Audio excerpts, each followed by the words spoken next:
చాలామంది దర్శకులు ఎక్కువ సినిమాలు తీయాలని ప్రయత్నిస్తారు. కానీ రాజమౌళి మాత్రం అందుకు పూర్తిగా విరుద్ధం. 20 ఏళ్లకు పైగా కెరీర్లో కొద్దిపాటి సినిమాలే తీశాడు. అయినా భారతదేశంలోనే అతిపెద్ద దర్శకుడిగా ఎదిగాడు. ఎలా? ఎందుకంటే రాజమౌళి సినిమా రిలీజ్ చేయాలని ఆలోచించడు. ఒక ఈవెంట్ను సృష్టించాలని ఆలోచిస్తాడు.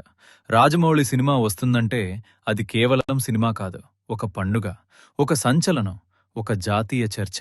చాలా మంది దర్శకులు అడిగేది ఈ సినిమాను ఎంత త్వరగా పూర్తి చేయగలం.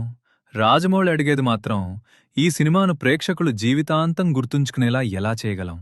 అదే అసలు తేడా. మగధీరైనా, ఈగైనా, బాహుబలి అయినా, ఆర్ఆర్ఆర్ అయినా ప్రతి సినిమా మునుపటి సినిమా కంటే పెద్దదిగా మారింది.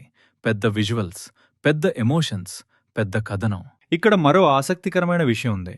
రాజమౌళి ఇతర దర్శకులతో పోటీ పడడు, తన గత సినిమాతోనే పోటీ పడతాడు. అందుకే ప్రతి సినిమా కోసం సంవత్సరాలు వెచ్చిస్తాడు. ఎందుకంటే ప్రేక్షకుల అంచనాలు పెరుగుతూనే ఉంటాయి. ఆ ప్రమాణాలను తగ్గించడానికి ఆయన సిద్ధంగా ఉండడు. అందుకే రాజమౌళి సినిమా వచ్చినప్పుడు ప్రేక్షకులు ఈ సినిమా చూడాలా అని అడగరు, ఎప్పుడు చూడాలి అని అడుగుతారు. అదే నమ్మకం. కొంతమంది సినిమాలు తీస్తారు, కొంతమంది హిట్లిస్తారు. కానీ చాలా అరుదుగా కొంతమంది మాత్రమే ఒక పరిశ్రమ ఆలోచించే విధానాన్నే మార్చేస్తారు. రాజమౌళి అలాంటి వారిలో ఒకరు.